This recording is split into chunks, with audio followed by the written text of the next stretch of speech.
Hello السلام علیکم۔ آج کی اس ویڈیو میں آپ لوگوں کو آسان لفظوں میں بتاؤں گا کہ قیامت کی آخری نشانی کیا ہے اور ریڈ ہیفر یا لال گائے کی کیا حقیقت ہے، اور دجال فتنہ کیا ہے، اور مسلمان دجال فتنے سے کس طرح بچ سکتا ہے۔ تو آئیے ویڈیو سٹارٹ کرتے ہیں۔ اور ویڈیو سٹارٹ کرنے سے پہلے آپ لوگوں کو بتاتا چلوں کہ بیت المقدس تینوں مذاہب کے لیے مقدس جگہ ہے، چاہے وہ اسلام ہو، یہودیت ہو یا عیسائیت ہو۔ اسلام کے لیے مقدس اس وجہ سے ہے کیونکہ یہ مسلمانوں کا قبلہ اول ہے، اور یہودیوں کے لیے اس لیے مقدس ہے کیونکہ یہاں پر ایکل سلیمان کی بلڈنگ ہے۔ ایکل سلیمان بلڈنگ کیا ہے وہ بھی اس ویڈیو میں آپ لوگوں کو ڈیٹیل سے بتاؤں گا۔ اور عیسائیوں کے لیے اس لیے مقدس ہے کیونکہ یہاں پر عیسیٰ علیہ السلام کی ولادت یعنی کہ پیدائش ہوئی تھی۔ تو آئیے ویڈیو سٹارٹ کرتے ہیں۔ شروع کرتے ہیں حضرت ابراہیم علیہ السلام سے، جن کے دو بیٹے تھے، اسماعیل علیہ السلام اور اسحاق علیہ السلام۔ حضرت یعقوب علیہ السلام حضرت اسحاق علیہ السلام کے بیٹے تھے۔ یہی سے کہانی شروع ہوتی ہے اسرائیل کی۔ اسرائیل یعنی اللہ کا بندہ، اور یہ لقب حضرت یعقوب علیہ السلام کو دیا گیا تھا۔ اور حضرت یوسف علیہ السلام حضرت یعقوب علیہ السلام کے بیٹے تھے، اور حضرت یوسف علیہ السلام جب مصر کا گورنر بنا تو آپ کو حکم ہوا کہ اپنے تمام خاندان یعنی آل یعقوب کو مصر بلایا جائے، اور مصر کی سرزمین کا ایک مخصوص حصہ ان کے لیے مختص کیا گیا، اور اللہ کی طرف سے کہا گیا کہ اے آل یعقوب، اس سرزمین میں تمہارے لیے برکتیں ہیں۔ حضرت یوسف علیہ السلام کے 12 بھائی تھے، اسی لیے اللہ تعالیٰ نے ان کے لیے 12 چشمے جاری کیے، اور یوں اس سرزمین کا نام حضرت یعقوب علیہ السلام کے لقب سے اسرائیل پڑ گیا، جسے آج یروشلم بھی کہا جاتا ہے۔ آپ کی نسل سے کم و بیش 70,000 انبیاء کرام آئے۔ حضرت یوسف علیہ السلام کے بھائی یہودا کی نسل آگے بڑھی تو اس میں سے آنے والی تمام بنی اسرائیل یہودی کہلائے۔ وقت گزرتا گیا اور حضرت موسیٰ علیہ السلام کا دور آیا۔ جب فرعون نے مصر کی زمین آپ پر تنگ کی تو بنی اسرائیل کے ساتھ آپ کو مصر سے نکلنا پڑا۔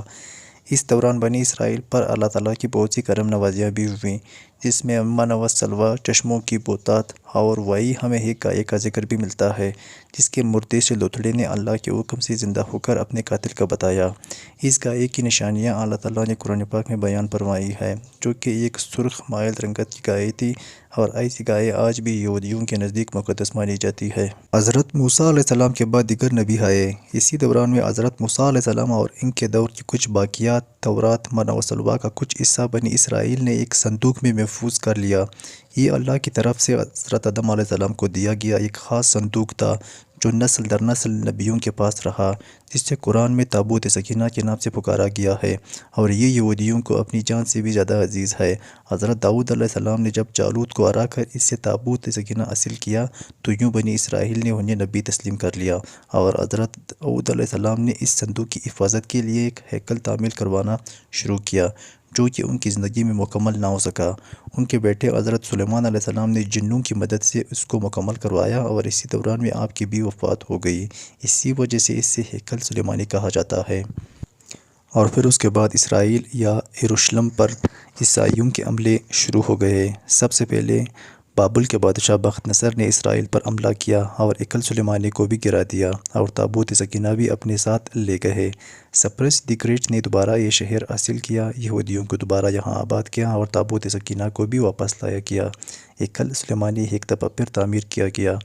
پھر وقت گزرا اور حضرت عیسیٰ علیہ السلام کی آمد ہوئی، جنہیں نعوذ باللہ یہودیوں نے دجال، ناجائز اور کیا کیا لقب دیے۔ یہاں سے یہودیوں میں سے دو الگ قومیں ہو گئیں، ایک یہودی اور دوسرے عیسائی۔ یہودیوں نے سازش کر کے حضرت عیسیٰ علیہ السلام کو صلیب پر چڑھانا چاہا، اور اللہ تعالیٰ نے انہیں اپنے پاس اٹھا لیا۔ اس کے بعد یہودیوں اور عیسائیوں میں کئی چھوٹی موٹی جنگیں ہو گئیں۔ پھر عیسائی رومن بادشاہ ٹائٹس نے اس شدت سے یروشلم پر حملہ کیا کہ اس پورے علاقے کی اینٹ سے اینٹ بجا دی، ہیکل سلیمانی کو بھی گرا دیا، جس کی صرف ایک دیوار اس وقت اپنی اصلی حالت میں موجود ہے، جس سے دیوار گریہ کہا جاتا ہے، جہاں یہودی جا کر تورات کی تلاوت کرتے ہیں اور گریہ وزاری کرتے ہیں۔ ٹائٹس کے حملے کے بعد یہودی آخری نبی کے انتظار میں تھے، کیونکہ اللہ پاک کا ان سے وعدہ تھا کہ انہیں پھر عروج بخشا جائے گا۔ اس وعدے کا ذکر سورہ بقرہ میں بھی موجود ہے کہ اے بنی اسرائیل، ان نعمتوں کو یاد کرو جو تم پر کی گئی، اور اپنا وعدہ پورا کرو اور ایمان لاؤ تاکہ ہم بھی اپنا وعدہ پورا کریں۔ قیامت کی نشانیوں میں سے ایک نشانی یہ بھی ہے کہ ہیکل سلیمانی کی 3 دفعہ تعمیر ہوگی، جو کہ 2 دفعہ ہو چکی ہے۔ پہلی دفعہ حضرت سلیمان علیہ السلام نے تعمیر کی تھی اور دوسری دفعہ سفرس دیگریچ نے تعمیر کی تھی۔ یہودی اپنے مسیحا اور آخری نبی کے انتظار میں تھے کہ ٹائٹس کے حملے کے 500 سال بعد نبی آخر الزمان کی ولادت ہوئی۔ یہاں یہودیوں کو یہ جھٹکا لگا کہ سارے نبی حضرت اسحاق علیہ السلام کی نسل سے ہیں، تو آخری نبی حضرت اسماعیل علیہ السلام کی نسل سے کیوں کر آئے، اور انہوں نے ایمان لانے سے انکار کر دیا۔ مسلمانوں کے لیے بھی وہ انبیاء کی ہی نشاندہی تھی، اسی لیے ہیکل سلیمانی کو بیت المقدس کا نام دیا گیا۔ اسلام کے آغاز میں یہودیوں کو قائل کروانے کی خاطر ہی بیت المقدس کی جانب منہ کر کے نماز ادا کرنے کا حکم ہوا، کیونکہ یہودی اسی طرف منہ کر کے عبادت کیا کرتے تھے۔ 17 ماہ بعد ہماری عبادت کا رخ بیت المقدس سے بیت اللہ کی جانب موڑ دیا گیا، کیونکہ مسلمانوں کا شروع سے قبلہ اول وہی رہا جس سے پہلے حضرت آدم علیہ السلام اور پھر حضرت ابراہیم علیہ السلام نے تعمیر کیا تھا۔ حضرت عمر رضی اللہ تعالیٰ عنہ کے دور حکومت میں اسرائیل یعنی یروشلم پر عیسائیوں کا قبضہ تھا۔ بیت المقدس کے احاطے میں انہوں نے گرجا گھر تعمیر کیا ہوا تھا اور حائن تابوت سکینہ والی جگہ وہ گند پھینکا کرتے تھے یہودیوں کی نفرت میں۔ یروشلم کی فتح کے وقت جب حضرت عمر وہاں گئے تو عیسائیوں پر برہم ہو گئے، وہاں صفائی کروا کر مسجد تعمیر کروائی، اور قرآن میں موجود معراج والے واقعے کی نسبت سے اس مسجد کو اقصیٰ کا نام دیا گیا۔ یہودیوں کی دیوار گریہ بھی اسی احاطے میں موجود تھی، تو زائرین کی حیثیت سے انہیں بھی وہاں آنے کی اجازت دے دی گئی تھی۔ خلافت عباسیہ تک یروشلم ایک مسلم شہر رہا۔ اس کے بعد عیسائیوں نے دوبارہ یروشلم پر حملہ کر کے اس پر قبضہ کر لیا۔ صلاح الدین ایوبی نے عیسائیوں کے خلاف 50 سے زائد جنگیں کر کے بیت المقدس دوبارہ حاصل کیا، اور پھر 700 سالوں تک یہ خلافت عثمانیہ کے زیر سلطنت رہا۔ یہودیوں کو بھی دیوار گریہ تک اپنے مذہبی اقدامات کی آزادی رہی، اور یہودی آہستہ آہستہ پھر یروشلم میں آباد ہونا شروع ہو گئے۔ اسی دوران میں کئی بار انہوں نے خلافت عثمانیہ کے سلطان کو پیسوں کے عوض یروشلم انہیں سونپنے کا لالچ دیا، لیکن ناکام رہے، اور پھر دوسری جنگ عظیم میں عیسائی سپاہی ہٹلر نے چن چن کر یہودیوں کو مارا۔ قریباً 60 لاکھ کے قریب یہودیوں کا قتل عام کیا گیا، اور یہ در بدر بھاگنے پر مجبور ہو گئے۔ اسی دوران میں انہیں یہ اندازہ ہو چکا تھا کہ انہیں اب خود اپنی پہچان بنانی ہے، اور بائبل میں موجود یہودیوں کے آخری عروج سے قبل والی کئی نشانیاں بھی ظاہر ہو چکی تھیں، اور وہ یہ تسلیم کر چکے تھے کہ ان کا آخری مسیحا اب دجال ہوگا، جس کی بدولت پوری دنیا میں ان کا دوبارہ بول بالا ہوگا۔ دوسری جنگ عظیم کے بعد یہودیوں نے برطانیہ سے ساز باز کر کے خود کو الگ ریاست تسلیم کروا لیا۔ یوں اسرائیل باقاعدہ ایک ملک کی صورت میں دنیا کے نقشے پر ابھرا۔ پھر آہستہ آہستہ یہودیوں نے فلسطین اور دیگر مصری علاقوں پر بھی قبضہ کر لیا۔ عرب ممالک اسرائیل کے خلاف جنگ پر آئے، لیکن اس وقت تک یہ خود کو اتنا مضبوط کر چکے تھے کہ عرب ممالک کو اس ایک چھوٹے سے ملک سے منہ چکانی پڑی۔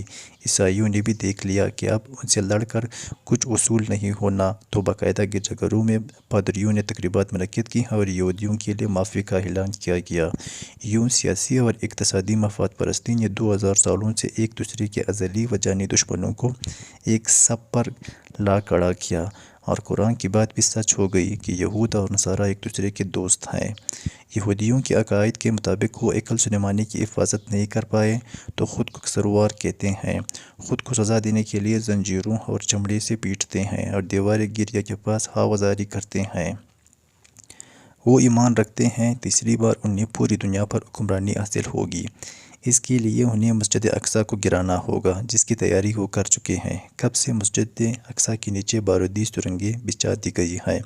اس کے بعد ہیکل سلیمانی تعمیر کر کے تابوت سکینہ وہاں رکھنا ہے۔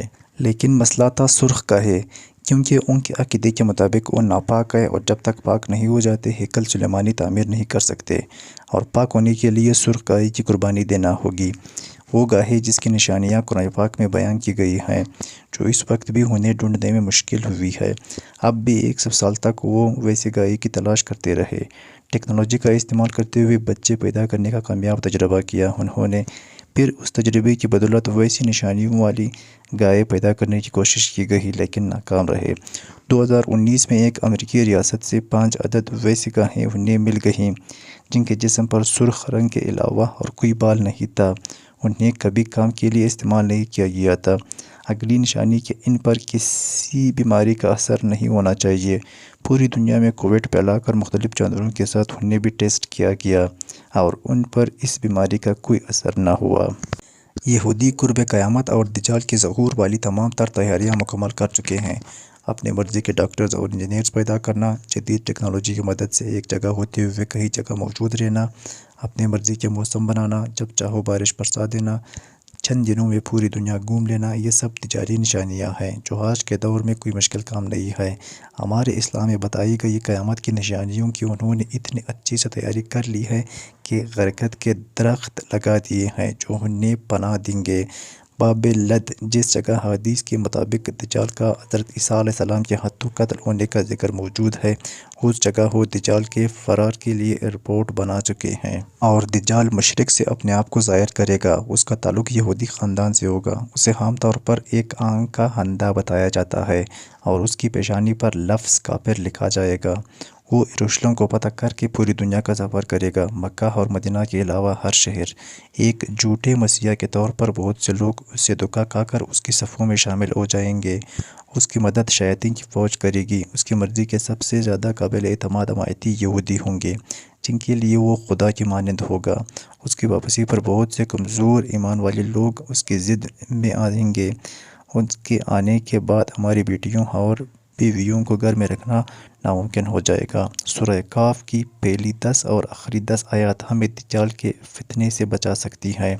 سورہ کہف کی پہلی 10 آیات حفظ کرنے کی کوشش کریں، اسے روزانہ پڑھنے کی کوشش کریں، اس حوالے سے آگاہی بڑھانے کی کوشش کریں۔ یہ ہماری امت کا سب سے بڑا، سخت اور مشکل فتنہ ہے اور میں بہت سے لوگوں کو اس سے ناواقف دیکھتا ہوں۔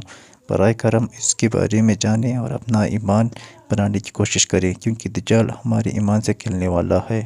اللہ تعالی ہمیں دجال کے فتنے سے بچائے، آمین۔